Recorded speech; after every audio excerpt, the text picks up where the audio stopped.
Welcome to Library Grindhouse. The only ticket you need is your library card. I'm Jesse. And I'm Leah, and we'll be reviewing the 1987's Silent Night, Deadly Night, Part 2. Okay, so we're reviewing a sequel to a film that the library doesn't provide direct access to.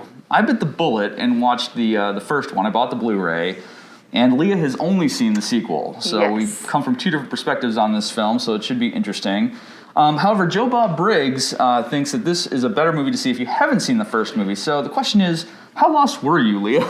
You know, at the very start of it, I thought I was super lost because I was just like, okay, here's this guy named Ricky and this psychiatrist. Obviously, he's in some sort of institution, and I don't know what's going on. He's just retelling the story of his brother. Where did this all come from?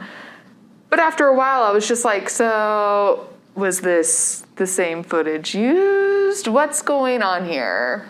I didn't know if there was more to the story, but the more that I hear about part one, or the original one, Right. there isn't any more to the story. Not a whole lot, because, I mean, the first movie came out the same day as the first Nightmare on Elm Street and was outgrossing it, but the company TriStar that made the first movie caved to pressure and pulled the film early. And I remember seeing the box art for the VHS of that movie, because one, it was a giant, oversized box. Like, it was almost like a Disney clamshell size box. Really? Okay. And it had, like, the freaking Santa's arm coming out of the chimney holding an axe. I mean, it was just like, oh my gosh, what is this movie? Like, is Santa like going house to house murdering children? Like, that's what this movie looked like.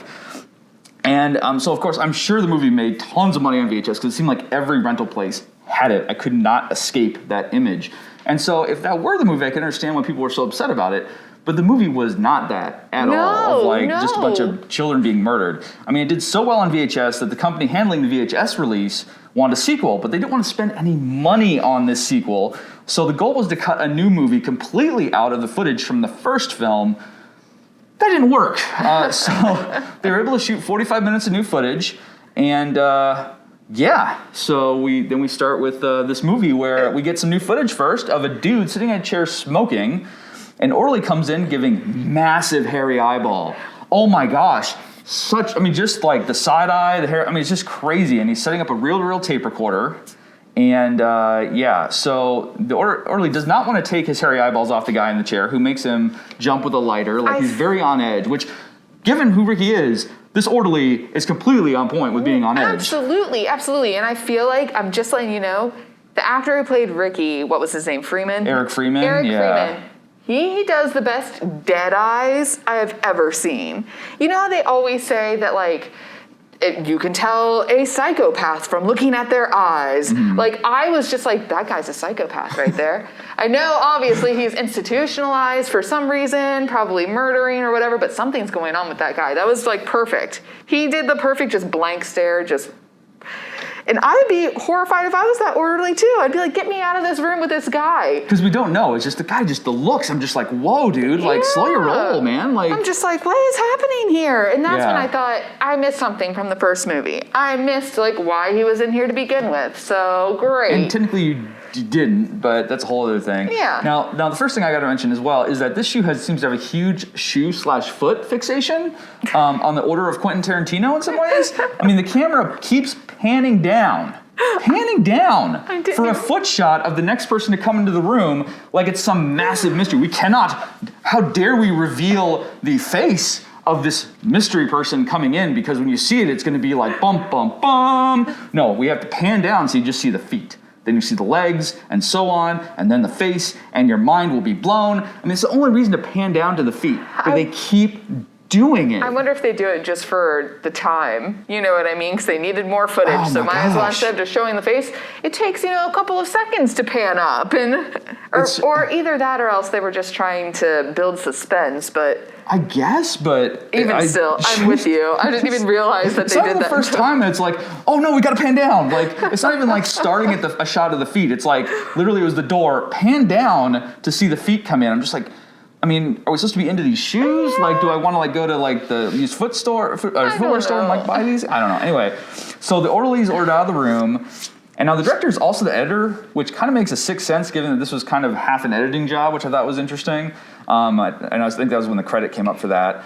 And then, so we have Dr. Henry Bloom, or Doc, is going to be interviewing Ricky. And the dude in chair is Ricky. Hey, Ricky! Cue Weird Al, the Ricky's song. Anyway, so the interview's on December 24th. Not a great time to interview Ricky, especially if you've seen the first film and the family triggering Legacy by the holidays. of being... Yeah, it's not a good date for them. Anyway. Well, and I thought it was funny how they just like hurried up and they put it in there. You know how most of the time when you start a film, it'll say like December 24th, or it'll show the date. This was sort of like you already met Ricky, you already met the doctor, and then it just goes boom, December 24th. And then it's like, commence. They could have done something with like an advent calendar. Like if they really wanted to kill some time with the credits of just like, I don't know. So they could have done something crazy. You could tell that this was sort of a rushed job in terms of editing and production. You could tell that right off the bat. But it adds to its charm, obviously, or else we wouldn't be reviewing it. That is true. Yeah, so, or it's infamy. It doesn't have to be good. Yeah, that's true. So who killed your parents? Santa Claus. Wow, that's quite the opener right there, especially if you haven't seen the first film. That really was. I was sort of just like, okay, so this is where this is going. So maybe there is an evil Santa Claus. Because again, I don't know who this person is. But the thing is, in the first movie, there was. There was an evil, it was a guy dressed in a Santa suit, and the first shot we see is him stopping at a convenience store and robbing it. So that's the movie within the movie later. Okay. I was like, that's genius that you put that in there that way. But the problem is it takes away the motivation of like what's going on. Yeah. And like what happened to his family. So basically we do get from the first movie the so happy family in the station wagon in the first movie. We know they're happy because they are just laughing and laughing and smiling and laughing. Singing Christmas songs, right? I think, or something like that. The thing is, the first movie had some really catchy, like made for the movie Christmas music that I'm just like, this is kind of crazy and I kind of dig it. And they didn't license any of that music for this movie, which really bummed me out because I was like, that's one of the better parts is like this crazy original Christmas music. They do sing it drunkenly at the department store, so you get a taste of one of the songs. But they actually had like a recording, like that you'd actually maybe want to throw on your Christmas playlist. At the holidays if you want something kind of unusual. Yeah. Anyway, so Kid Billy kind of reminded me of the kid in the Santa Claus. Like he's just this cherubic kid. I'm like, oh my gosh! Like this kid is like this little cherub of just like the perfect Christmas kid. Yeah, like it's just happy, unreal of just a cute little kid, and you could see the sparkle in his eyes. And then what happened? It's just perfect for what happens to his poor family. Of just like you feel for this kid. Like they cast the perfect kid for you to like feel something for him, like what he goes through. Sorry. No, I felt so bad after like once you see the car stop, you see a Santa standing there, and I'm like, oh, Santa needs help. See, but you hadn't seen that guy kill the convenience store guy earlier. So I was like, oh, Santa needs help. I had a feeling something nefarious was going to happen, obviously. Sure. But I was just like, okay, so maybe the dad kills this dude and puts on a Santa suit, and it's literally going to be a family legacy. Like, that's where my mind was going. Oh, my God. Wow. Okay. No, not what happened. Yeah. Because basically, so the convenience store thing happens, and this family is driving to go see the dad's father in a nursing home. And he's like catatonic, like doesn't talk to anybody. His eyes are open, but like no one's home kind of thing. Okay. And so he goes with his wife and the baby to go talk to like someone at this facility about his dad, and leaves Billy with his grandpa, who then proceeds to scare the living crap out of Billy by asking, "Were you good this year? If you weren't, Santa's going to come. He's going to punish you. Well, I'm glad that He's going to punish you thoroughly." And like this kid is like completely freaked out about Santa now. Completely. So he's already freaked out? Yes, he's absolutely terrified of Santa because Grandpa basically grabs his arm and is like, Santa will murder you in your sleep if you were naughty. I mean, he doesn't really say that exactly, but like pretty much to like this young kid. And so this kid's already like has this traumatic experience, and like no one will believe him that Grandpa was talking to him. But you don't sense that when he's already in the car and they're leaving on the way back. Exactly. But when he sees the Santa, he wakes up and sees it. It's like, "Dad, don't stop. Dad, don't stop. Dad, don't stop." That makes a lot more sense. Yes. Because I just heard the kid going, "Dad, don't stop." Because they have that in the part 2. Right, okay. I wasn't sure if they cut that out or not. I'm pretty sure they do, because I remember him saying, "Dad, don't stop." But I just thought it was like a little kid being scared that there's somebody random in the road. Like, "Dad, don't stop." Like, you know what I mean? Right, no, but he was like freaked out from his grandpa. Like, they took out stuff that like helped it actually make sense as to what was going on. Because the thing about the first movie is awful things are done by a dude dressed as Santa, but like they do a really tremendous job of showing how trauma is instilled in a child. And how at that point, like, it doesn't excuse what he does, but you have an understanding of like, oh, we can't do this to children. We can't treat them if they're traumatized in the way that like Mother Superior does. Like, we need to be more like Sister Margaret to a degree. You know, they need more help than that. And it's one of those things where it's actually a fascinating, like, oh my gosh, what are we doing? Like, and they do that a little. I mean, they do it massively in this film, obviously, because Mother Superior is horrifying. oh, sure. Like, horrifying. Right. But that does bring a little bit more backstory, at least to Billy. Like, you know what I Right. mean? It just adds that extra layer. Because, yes, obviously I'd be traumatized if a Santa that my parents were stopping to try and help shot my dad and then did horrible things to my mom before he killed her. Exactly. And of course they leave that assault in. I'm just like, oh my Yeah. gosh. And Ricky is a baby at this point. Like, he's screaming his head off, but he is an infant. And the mom's holding him just like, wow, this is so pre-car seat. So like, just like, there's oh my no- gosh, like how you're holding the baby in the front seat. Like, if you get in an accident, just the horrible thoughts of just like that baby's toast. Like, anyway. But just so you know, like, keep that in mind that he is a baby. Like, we're talking During, like 3-4 months old, like Yeah. cradling in the arms, like not, you know. No, I've heard some things about people like remembering some little tidbits when they were a child. Half the time I think it was somebody told them and they're like, I have memories, but I I'm talking remember it. like when I'm like 1 or 2, Yeah, maybe. not Like, and as- it's like 1 or 2 memories, you know. Not as an infant. Like, I do Right. not remember chewing on a teether or anything Right. like that, you Yeah. know? Just keep that in mind. Keep it in mind. Yes. So the psychiatrist asked Ricky how he could possibly remember all that, but I think Ricky said a bit earlier that Billy had told him everything. I think Yes. he did say that my brother told me all this stuff. Which, you know, when you're doing a retelling and you're that young, your imagination does run wild. I will give him that. When you hear a scary story and you're that small of a kid, it's almost grander than the actual story because your imagination's just wild. I mean, that's true. But at the same time, it's not this clear. Like, the problem with No, I it is that agree. we cut to this footage that's crystal clear and is like exactly how it did happen because, you know, I've seen the first movie. And so that's where it's just I like, agree. you would not remember it this way as a baby. Like, it'd be like, it'd be, if they had the money to have reshot it, so it's like a remix Yeah. of that original like event and scene of just like it's just more outrageous. Yeah. Like, that would have been a way to go of just totally, yeah, like his dad's hit with like 30 bullets and like his, the problem then is you have to escalate the thing with the mom, and I just don't want any of that. Well, any part of that. yeah. And that's where it's just like, but it's one of those things where it's like you could have just, if you had the money, do it differently. Then Then it'd be like he's like remembering a memory of his brother telling him about this stuff as a child and what your brain does to it. So now he asks about St. Mary's Orphanage. Now, Enrique hated it, and Christmas time was the worst, and it didn't exactly bring out the best in Billy for obvious reason. Now, before we get on with this, the Billy mullet seems to be coming back in style. it definitely is. I'm like, why? Definitely is. Why? You know, don't do it. If you have one, I just think about what we did. You know what I mean? Like, our generation went through the mullet phase, and now we moved past it. We don't need to go back. We don't need to keep this cycle. you're gonna look back at pictures and laugh. Like, I don't know. If that's what you want, I mean, power to you. Yeah, Power to you. I mean, I used to wear a bucket hat all the time too, and I looked back at photos and hated it, and now they're back in style. So It's wild. I mean, just- seeing people running around in mom jeans, I'm like, well, they're back in style too. Just everything's cyclical.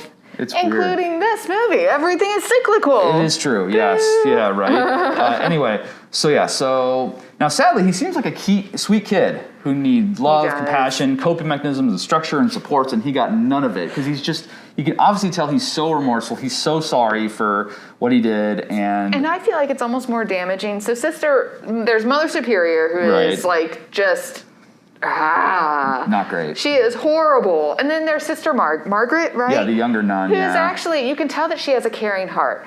But I almost feel like it's more damaging every time that Sister Margaret is trying to help Billy and show her caring side. Mother Superior tells her no, and she ends up not doing it. And I feel like that's almost more damaging because it is showing that evil is able to rule good and pull it back in a little kid's mind.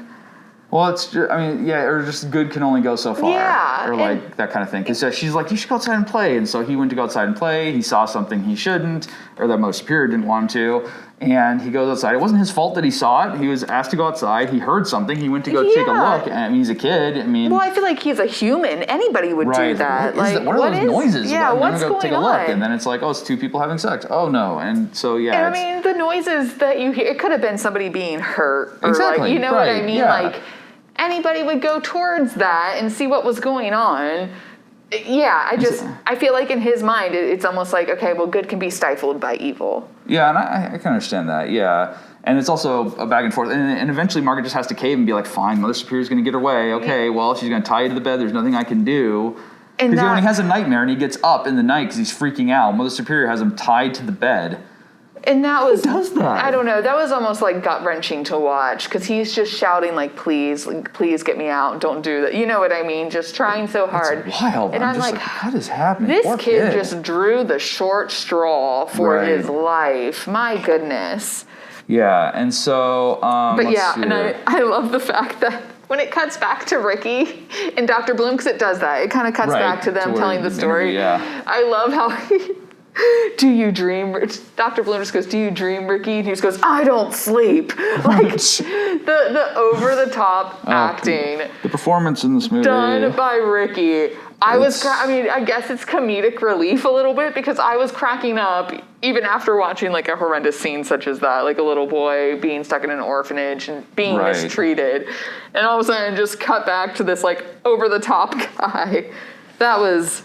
I guess it was sort of relieving, maybe. I guess. And somehow they've already filled up a reel of tape. I'm like, okay, not a lot was gone over so far. It's true. I mean, anyway, so they jump ahead to Billy getting a stock boy job at the local toy store. He agrees to help at Christmas time, and he doesn't. And basically, what happens is, in the first movie, for a while you see him like doing the stock boy stuff, and like the guy who goes off with the girl, he's a real butthead to him, and like you see him like drinking on the job, and he's constantly just getting on Billy for being lazy and not doing work, and we never see Billy not doing his job.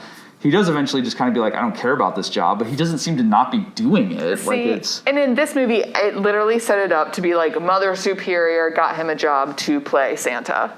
And it was actually Margaret who took him to the department store. And that's what I thought. So I didn't know that it was the other, like he actually just worked at a toy store and he had to fill in. And then like it was like Christmas time, and like the guy who was going to play Santa called in sick, and he was like, the guy who managed the store was just like, and the other guy was there, the butthead guy, and Billy, he turned to Billy and was like, Billy, I need your help.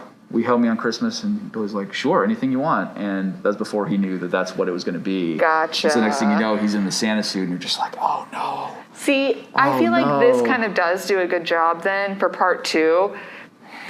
Even though it doesn't exactly line up, this could also be deemed, and I could be digging a lot into this, that it's Ricky remembering Billy's story. Because I'm pretty sure Ricky, when he's retelling it, said that Mother Superior got him the job. You said it was actually Sister Margaret that took him in. Yep. And he said Mother Superior got him the job, and it was to play Santa, which really wasn't the case. So that kind of does a good job at him retelling a story that he really wasn't And I guess you there could see it for. being an unreliable narrator. The problem is his recall is pretty much perfect because, again, we're seeing clips from the movie That is true. as it happened. Like, it's one of those things where you could say it's an unreliable narrator, but you're providing completely reliable footage from the movie. You're leaving stuff out. So I guess that's the unreliable part. But it's just like, You're supplying exact what in the world? recall. But the problem is you're leaving out all the stuff, the nuance, whatever little nuance was in that first movie of just like how Billy became this Billy that it was a tragedy. All around. And anyway, yeah, so he's wearing the Santa suit, and they skip right to the Santa suit, skip right over the stock boy stuff. He tells a squirming girl that she's being naughty, and that not Santa, punishes naughty children severely. So he's already getting in the whole I'm Santa thing.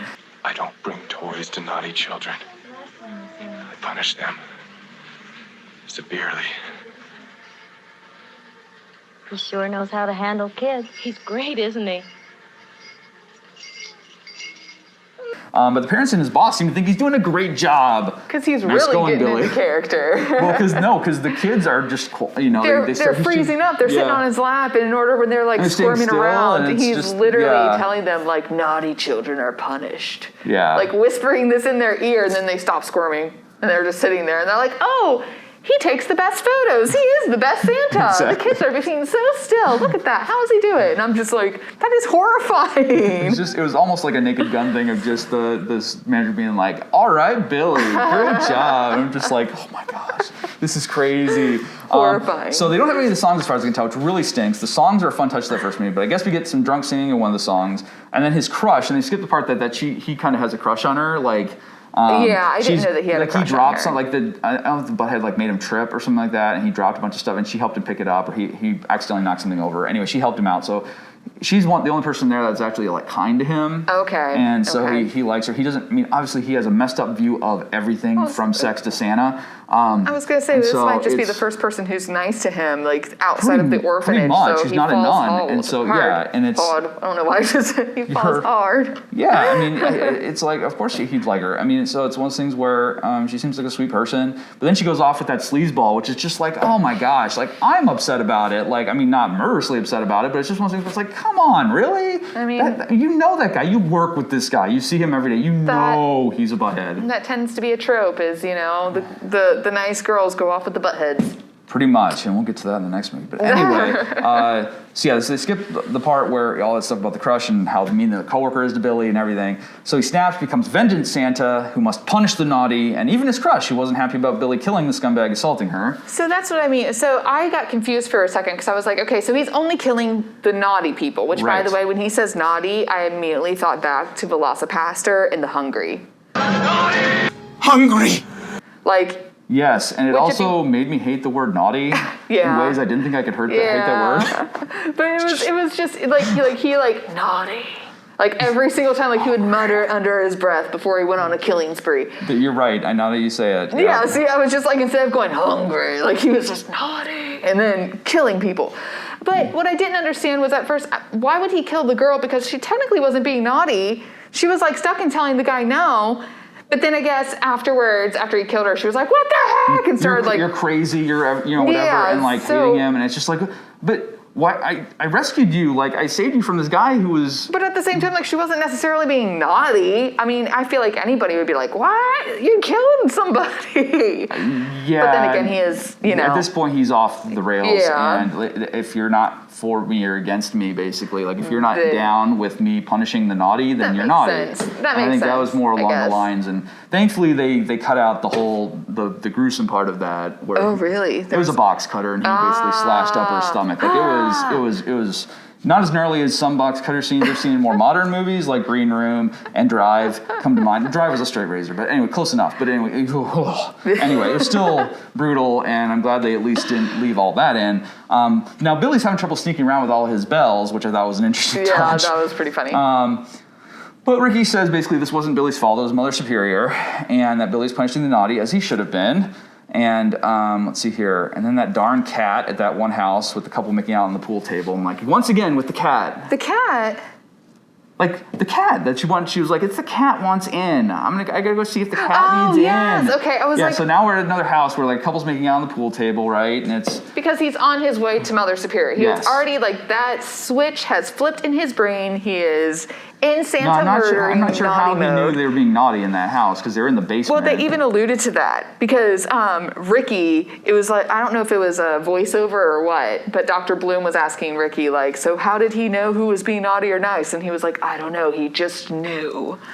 Like he was on his way and just knew, just like how Santa just knows who's naughty or nice. He made his list and he checked it twice, guys.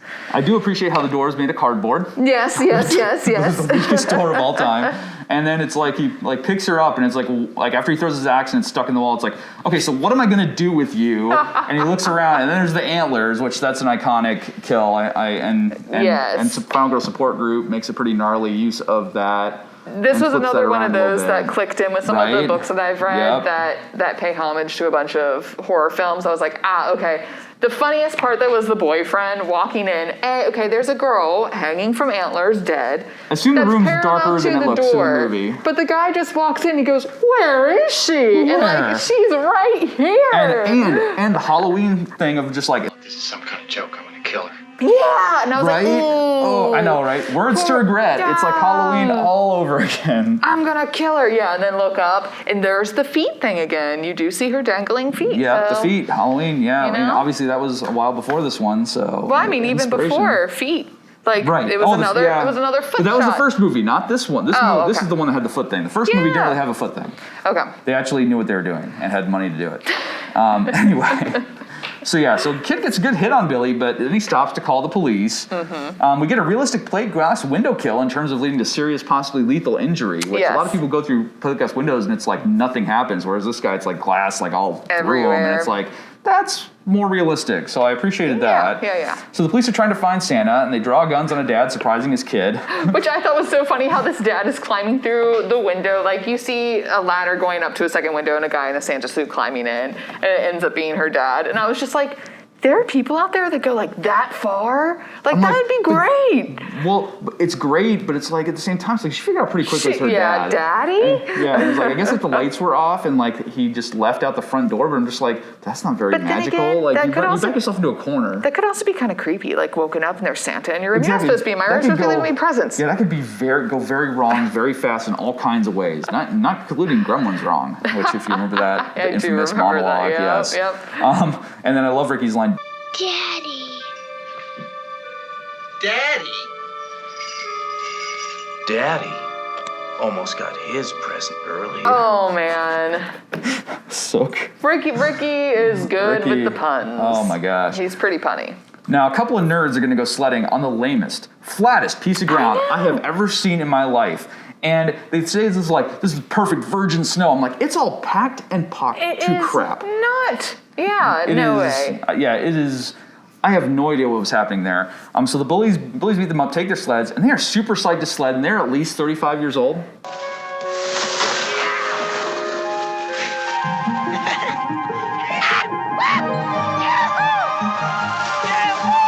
I know. I was like, why are these people messing with these little, and like even the little boys weren't really little boys, they were teenagers. Yeah, it was all just really like you're like- doing the Steve Buscemi, hello fellow kids, Yeah. like it's really weird. And this kind of came out of nowhere. I mean, yeah, it's like obviously Billy is on his way somewhere, which we can all guess. Yeah. But it's just these people in the middle of the woods, and then I was like, oh man, he's gonna kill these little kids, but they're not really doing anything naughty. And then The bullies take the the sleds bullies and come and take the sled, but these guys are old. Like what?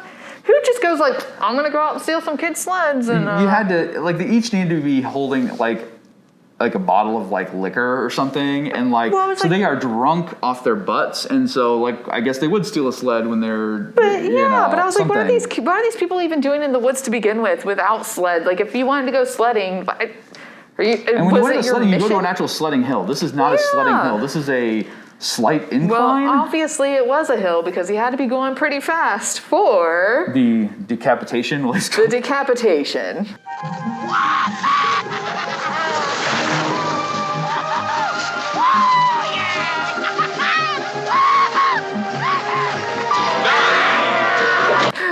naughty. Yes, so Yeah. then we end up seeing Billy just straight up take an axe and Yep. And a much better head roll than in Velocipaster. yes, Not yes, just a yes. mannequin. Not just a mannequin head.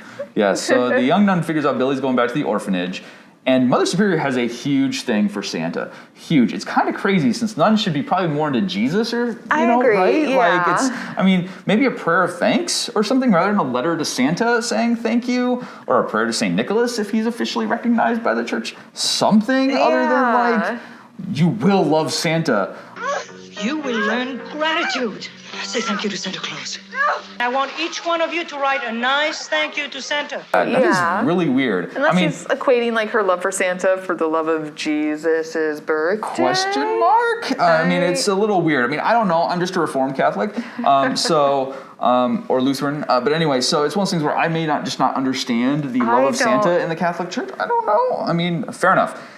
Yeah, it could also just be Yeah. movie, cinematic universe, one of those type of things. Gotta do it to make it work. So in this movie, so the cops arrive at the orphanage and gun down a Santa on his way to the orphanage, and they say Ricky says it's the janitor who's dressed up. In the first movie, it's actually a poor deaf priest Oh who couldn't goodness! hear them say to like stop. because he couldn't hear anything. Well, and so my they thing cut him is, down like, because he wouldn't stop. It was even more tragic. You see young Ricky coming up and like extending his hand slowly, and you hear him go, Billy, like the echo of a little boy shouting Billy, and then it ends up, being the janitor. But I was like, why would like little kid Ricky like longingly go towards the janitor dressed up as Santa? I don't understand that clear part. on what I don't remember that scene entirely from the first movie in terms of like why he was doing that, but I think it was one of those things of like they do a good job of like setting up a potential sequel with Ricky. Okay. Yeah. So anyway, so the Mother Superior berates the police officer who goes off to be killed by Billy, and then Ricky's adopted. Excuse me. So basically, at the end, So Billy comes in. He's going to take out Mother Superior with the axe. He's shot to death in front of Ricky. Yep. His axe falls at Ricky's feet, and the last shot of the film is a pan up. So it is a pan up from the feet, from the axe really, up to Ricky, and Ricky looks towards the Mother Superior, the cop, Sister Margaret, and yells "naughty," and it cuts to credits. Like that was the first movie, and it's like, oh my gosh, like okay, like you pretty much perfectly set up a sequel with Ricky. It's that like could have been like one of those movies that passing- literally like starts like there or something like that. Passing the torch, passing the axe. Oh, pretty much. Like Per it's se. really crazy how well that first movie sets up a potential Ricky sequel. Okay. Which So again, I can see why people are upset that they didn't actually like take the time to craft a sequel to that first movie because it was all like literally laid at their feet. Like, I mean, anyway. So Ricky's adopted by the Rosenbergs after the orphanage closed down. They didn't get involved with Christmas, so that worked out well. Yeah, well, they were like told about his backstory, and I love how it's just like, and my brother was shot dead right in front of me, and I yelled naughty, and then I was adopted, and everything was okay for a while. Like they just kind of glossed over all of that, and his parents knew about his whole Christmas and Santa shtick, and I love how. Like when his mom and him are shopping and he's sitting there and there's just nuns, like not a Santa, nothing, just two nuns walking down and he just starts freaking out. And he, mom, and then they disappear when she finally like looks down at him. And then they come back, mom. And then I don't know what happened, but they walked into another like side building. It was like in a strip mall. They walk into another store. Downtown, And there's just like they throw a red blanket over a chair. And that's what they zoom in. They just see red, and then he starts freaking out. It's flashbacks to him, his brother getting shot in the back, even though he saw Billy shot from the front. I didn't even catch I'm just saying. I mean, you know, if we're going to get particular. But I was just like, so is that when the color red is now triggering to him? I think it's just like he saw the red sees like fabric the nuns and the red fabric. They cut away from Santa, together. but you can't keep him away from red fabric all the time. Yeah. And so yeah. But I was just like, there had to have been some time in his life when he saw the color red. Up until then. I think maybe it was just because the nuns were there. It kind of looked, you know, Santa-esque? like more burgundy kind of thing. Well, I hope he didn't have like a red fleece blanket or something growing up. I guess not. But the adopted mom seemed to understand what Ricky was going through at least, which was good. And the stepdad a little bit less so. It's like they almost seem like they're going to give Ricky back up or something, but thankfully they don't do that. Yeah, Sister Mary ends up telling them to, Yeah, and then stepdad died, and that hits him pretty hard. And then Ricky goes for a very long walk. Which I don't know. He's like, most people don't know what I did. And at first I was like, oh, he's going to be like killing animals or something crazy. And it's just him like, I used to go for walks in fields. I'm like, what? But you tend to get paranoid and everybody around you gets dead.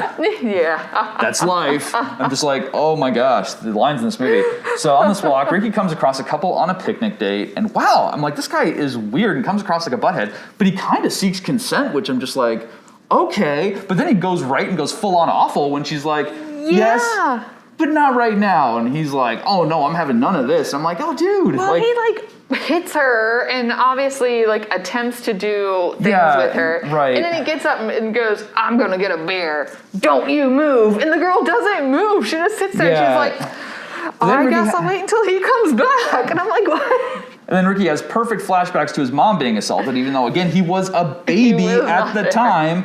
And then the guy walks off after the girl kicks him in the nuts. And then Eddie proceeds to get run over a bunch of times by his own Jeep after Ricky honked at him. Yeah. And an hour to get out of the way.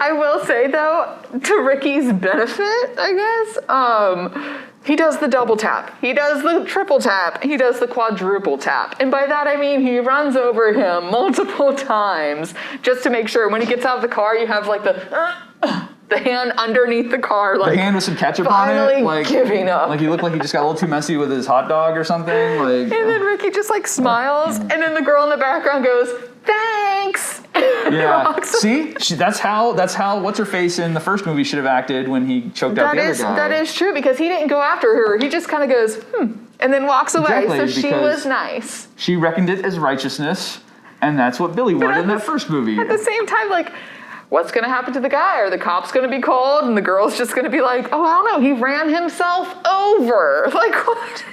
What? I don't know. But I guess that's a moot point. Anyway. He hit me and I ran off, and I don't know what happened after that. Yeah, I guess. Mean, she could have. Her fingerprints weren't on anything other than like her driving to the. I mean. That is true.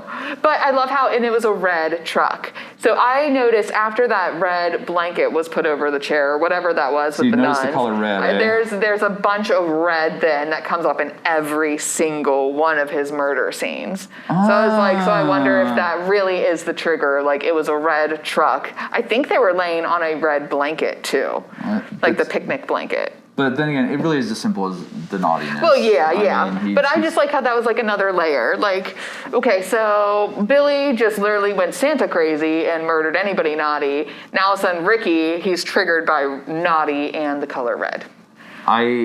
I don't want to give them much credit because they had like no money to do this. I mean, give them the credit, Jesse. It was literally running over a rock multiple times, like from like 80 feet away. Like there's nothing satisfying about him crushing this guy with the Jeep. It was just hilarious, but that's not what they were going for. And it was a total ripoff. But anyway, yeah, the woman thanks him, walks off. Ricky walks in the other direction, and he gets a job at the Shea Ritz, taking out trash. I love how it's the Shea Ritz. We just see the alley, though. He comes across a bookie or something, beating up a guy over money, and Ricky shoves an umbrella right through him, and it opens on the other side. Which was a pretty good kill scene. The only thing that I was really upset about is right afterwards it starts to rain. I'm like, oh, of course. It is hilariously crazy. I love it. But none of the blood drips off. And the entire time, like, the rain's pouring down it's the super umbrella. Thick. Like, it's and it's just, you can tell it's like paint or marker stuck on there. And it's, yeah, I'm like, the blood. But that is, as it rains and it zooms into the umbrella, it's almost avant-garde level stupid at this point. Of just it's like, this is almost like a art installation of just stupidity. And it's pretty amazing if you look at it at that level. It's pretty amazing. Now, the interesting thing, the thing that was just like, oh no, was that these two murders were not on the psychiatrist's list of the things that Ricky had done as a crime. Yeah, and he so did not the know dog about starts to panic, especially after seeing the letter R on the handkerchief he wipes his face with. And but was it R? I thought it was R. B for Bloom. Oh, it was B. Was I thought it was an R. It could have been an R too. Maybe it was his middle name. I thought it was B for Bloom. I thought for some reason he'd been so out of it that like Ricky had slipped him an R handkerchief or something. Oh, it could have been. He was like totally Maybe. like so like freaked out that like Ricky had given him something because he seemed to look at it and freak out like. I thought he freaked out because he saw the red because Dr. Bloom mentions the color red to him beforehand, where he was like, it was a red car. That's probably more like it. I, for some reason, took And I it thought like he was that, trying to that hide Ricky the had red. like swapped out his handkerchief for like something of his. No, which, I why thought would, he he wouldn't have one of those things. I thought that's why that. like he folded the red over and he was trying to be like, oh crap, I have something red on me. Yeah, and so then Doc immediately. Oh, sorry. No. I was just gonna say because he was horrified after hearing he went penguin on. Or saw someone go penguin on him or whatever with an umbrella, and then I was just like, oh, Doc's screwed. However, Doc's gonna get killed. However, he was number 13. He ended up getting more information out of Billy than the other ones did because he didn't know about those then murders. He just immediately recovers and goes on and tells Ricky to tell him about Jennifer, and Ricky's not happy about it. And then one day, Jennifer who? I don't know a Jennifer. And I love that. One day we just bumped into each other. One day, we just bumped into each other.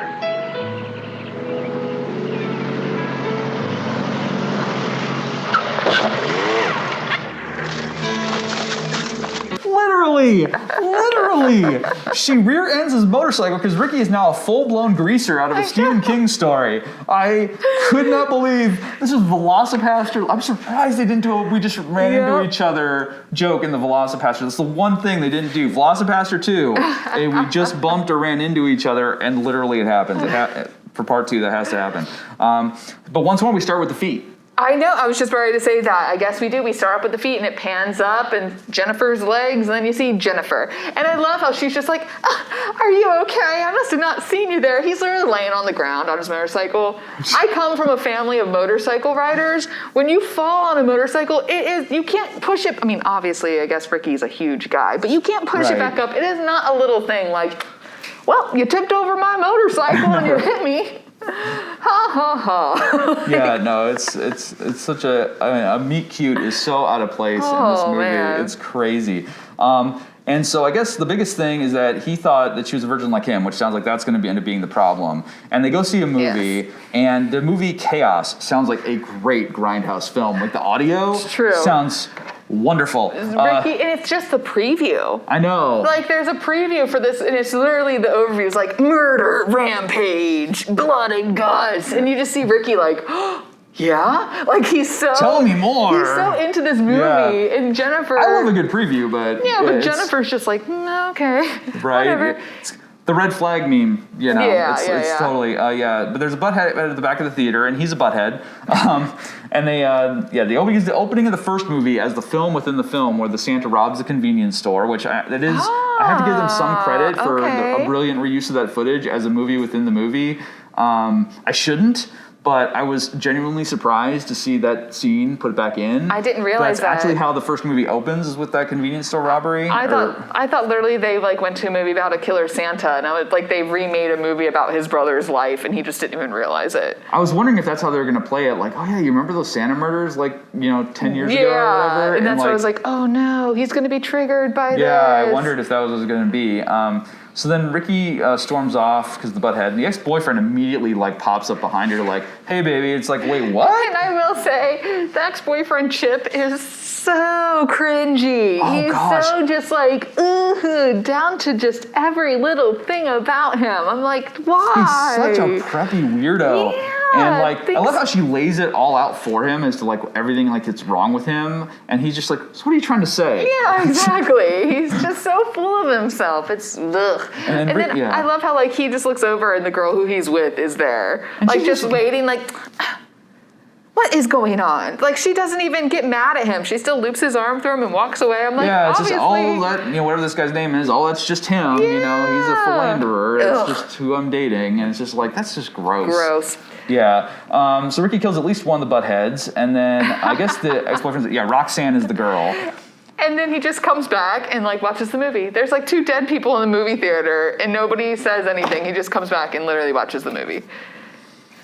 Now they're on a walk, and Ricky is wearing a pretty cool sweater. I was like, man, I kind of dig that sweater. That's a nice sweater. I'm like, I will say, Ricky is a good look. Like he's more of a Chris Evans look. This could have been like a Knives Out sweater situation. I think that he could have like launched 1,000 sales of like this, whatever the heck this sweater was. It wasn't a bad sweater. I was like, okay, dude, it's not bad. So they run the ex-boyfriend, and then Ricky fries the ex-boyfriend with something he's using on his car. So he's like working on something with the battery. Must be, but I will say, it's a red car. You're right. Again, it's a red car that he's with. Yeah. And I love how it's like Chip Chip mentions that him and the girl have had previous relations. Yes, and so there's that. And that he gets like, he's already worked up and triggered. But one of my favorite things that the ex-boyfriend Chip said when he was like, what are you doing? You're with this Kong. And I'm like, so they made a nod to how big Ricky is. Like, big built, tall guy. He looks huge. And I'm like, and why is this like Chip guy? Why would you pick a fight with someone like that? Like, ever. I got the idea that he was like some super privileged preppy guy, but his car wasn't some great car. I mean, it was okay. It was okay, but I feel like that's like one of those things, like, this is my like baby. I wax it every day, even though it's a whatever it was. A Pontiac. I don't know. I think it was like maybe a Mustang. It looked a little bit vintage, but a vintage Mustang wouldn't necessarily have been a hot item in the 80s necessarily. I don't know. But I was just like, why? I just don't understand what would even drive someone to be like, he even nods to how big this guy is, and he calls him Kong. So it's not even like a tall guy. Like, it's like big. When you're like Chip guy. and you feel like you're so entitled to just talk and philander with any woman you want, even though you have a girlfriend. She's literally right there. You don't feel like you need to hide. You feel like you can take on anyone or anything. Like, it's just one of those things where I think he just feels like I can do whatever I want, and he probably has been able to do anything. That's just cringy in itself. But anyway, that's awful. I digress. And so he gets his eyeballs exploded out by the electricity. Which I love the CGI, like electric This is 87. sparks in his eye. They did not have CGI. Or whatever it was. An optical effect. Optical effect. Yeah. So that, and then, which is, at least they spent some money on that. And then he kills Jennifer with a car antenna. And I'm like, oh, okay, so you blew all your money on that effect, and now it's just, okay. Yep. Car antenna. A car of antenna all got things. her. And I love, in this movie, she goes, uh-oh. Punish! Like, literally, she starts like yelling at him, like, why'd you do that? You're crazy, blah, blah, blah. And then he turns and he has the car antenna. She just goes, uh-oh, and like turns around and he's already got her. Yeah, like, but I love that. I'm just like, what? She knows what time it is. She doesn't know what day it is. We'll get to that, but she knows what time it is, unfortunately. But then a security guard shows up, and I'm like, is this a gated community or something? I don't know, like, yeah. 'cause he's not, I looked closely, and I'm like, no, it said security and not like police or anything, or sheriff or anything like that.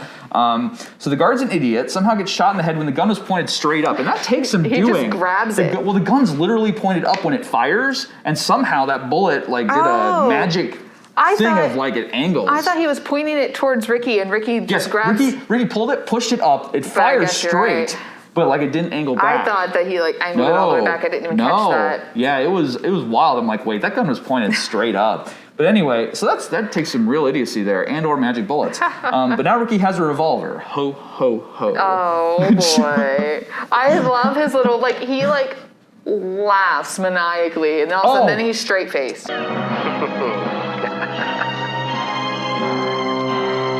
Oh, I've got it.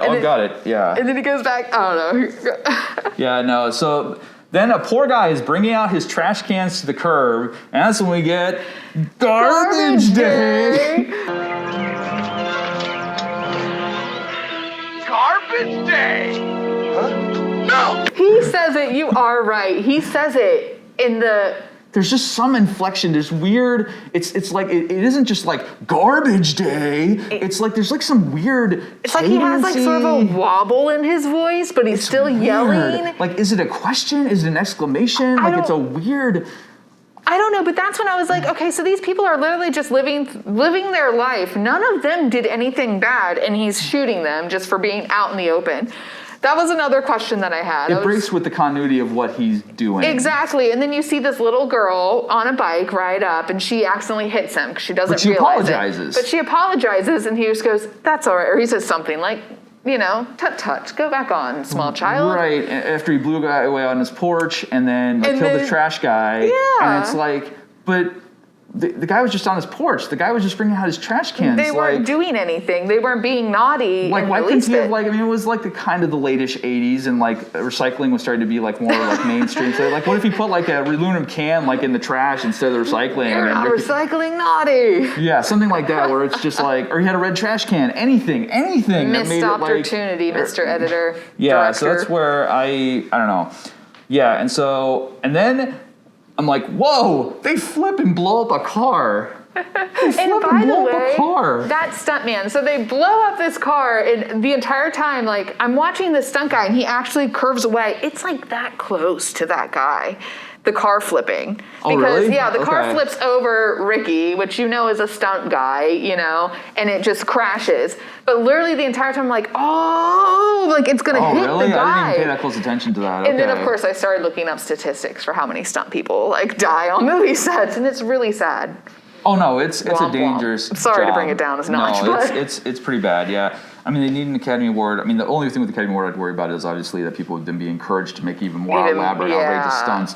And I mean I understand that in the stunt community that with legitimate films and everything that safety is number one, obviously. Oh yeah, but still tragedy happens. I mean it's one of those things where you know that like if this does not work or this breaks or something happens that it can go deadly wrong. But that's the thing is like that was one part of the movie where literally I was just like, oh. See, I didn't even think about that because I was just like, wait, he's shooting the car. I'm like, this this is really weird. Like, okay, why isn't the car stopping? And then I see it flip. I'm like, oh, they flipped the car. And then I'm like, oh, they blew up the car. Like, my whole thing was just like, they didn't want to spend any money and they're doing this. Like, oh my gosh. I just saw the stuff, and like he literally like curls away from it. Like it looks like he's supposed to be standing completely just staunch straight, like a psychopath would if a car were to flip over. Yes. And like you see him even nudge away because it comes so close to him. He was ready to dive. I was like, I'm sure.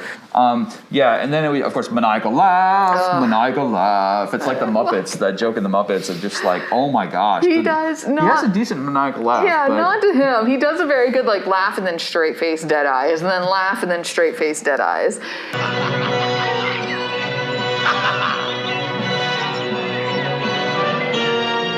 And then, of course, the police are coming and they surround him. And what does he do? He has a gun. He tries to take his own life, but drum roll.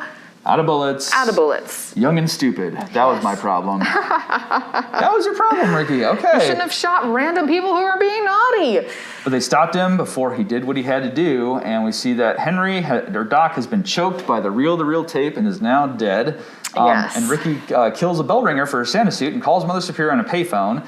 I guess she's had a stroke and maybe an acid attack? Boils? I'm like, I don't think this person knows what a stroke is. I don't know. Because like maybe her face would be a little like limper on one side, like the flesh is a little looser. No, I don't know. Literally, like there's muscles, like boils on half of her face. It's more like a comic book villain than anything. So I'm hoping that's makeup. I don't want to be like, I'm worried that the actress maybe had like a look. I think I'm hoping it it's was makeup. But Mother Superior is watching TV and criticizing a parade as sacrilegious, which I'm like, you love Santa. Like, what, you fetishize Santa. Why are you criticizing this parade? And might I say also, Mother Superior lived at a 666 yes, I was like, 666. I'm like, no. A Mother Superior would never move into a building. No. Ever. No, she'd be like, I will wait for an apartment anywhere else. So, like, not to trying to put in little Easter eggs that show just how evil she is, but no. That would never happen. Ever. Like, I was just like... I don't know. At least Mother Superior's door seems to be made out of a bit more than cardboard. Mm-hmm. And I'm like, dang, Mother Superior is resourceful. She may be in a wheelchair, but I mean, she has the presence of mind to lock the inside door. He misses with the axe. She tumbles down the stairs. She's still alive. She grabs a kitchen knife. Yeah, Mother Superior does not give up. She's got will. Like, I will give her that. She has some willpower. And then Ricky finally takes on Mother Superior before being gunned down by the police. Yes. We get the old, it looks like she's fine, and then her head falls off. And then her head falls off, yeah. Because he like staged her to be sitting up. And of course, it had to be Sister Margaret that found her, which I felt so bad. This poor lady has seen like so many atrocities in her life, and she just has to like nod, but she's still somehow faithful. I don't know. At least they got her back from the first movie. It was the same actress. I just felt so bad for her. But yeah, she walks up and she's like, Mother Superior, head fall off. Yeah. Dead. And then Ricky opens his eyes and smiles, a bloody smile, as we cut to a Santa hand and knife from the first film as Sister Margaret screams and credits roll. Dun, dun, dun. Yeah. So, have you seen part 3?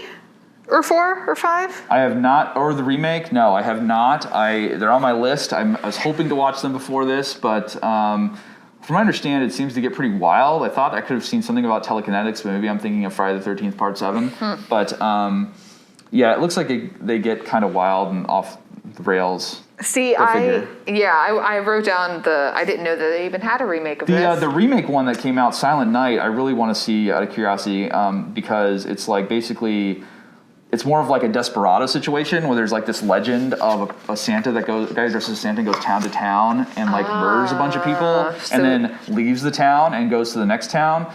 And so this traveling murdering Santa. Yeah, basically comes to this town and it's like a Santa Claus like festival almost. Like basically everyone's dressed as Santa, but the Santa's killing everybody. And so yeah, it's like, and he's got like if you watch the trailer, he's got like a flamethrower and it's just like, oh my gosh. And apparently it's not very good, but it's just like, I guess if you just want like a crazy Santa just straight up like murdering people for 2 hours, or an hour and a half, or however long it is, I guess it meets those needs. It scratches that itch. But I don't get the idea. Like the first one like had the weird, crazy, fun, interesting Christmas songs. It was kind of more of played as like a tragedy, but there's also the occasional unintentional comedy here and there, but it wasn't like I was expecting to be just like utterly horrified, and I was horrified by the way the child Billy was like treated and stuff like that. I feel like and this I was just like, and I was like, oh my gosh, like you kind of understand like this is like what trauma can do to somebody, and it doesn't excuse what they do, but at the same time, it's like we how you stop it is obviously like we got to make sure children are taken care of, and like we, you know, all this kind of, what can we do for that? And it was a movie where it had a ton of great, interesting things that you could at least talk about with it. Yeah. Whereas this one was just like, well, we're just going to have this salacious stuff and call it a day and garbage day and, you know, whatever, and pump out another movie for the rental market. But it was fun. I think it is kind of funny and a nod to the director, editor, or whatever, that I feel like part 2, sort of like what you were saying, most people watch part 2.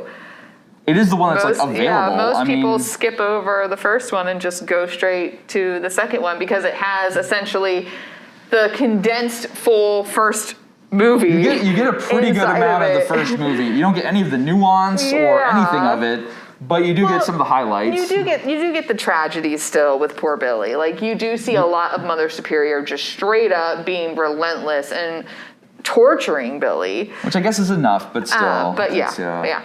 Anyway, so yeah. Well, those are our thoughts on Silent Night, Deadly Night Part 2. Mm-hmm. And now here's your clue for the next film we're covering. Lucifer here. Your clue for the next film is Christmas Zombie Musical. Thanks, Lucifer. Let us know in the comments what you think the next movie we're reviewing is. And for Live at Grindhouse, I'm Jesse. And I'm Leah. And we'll see you next time. Bye.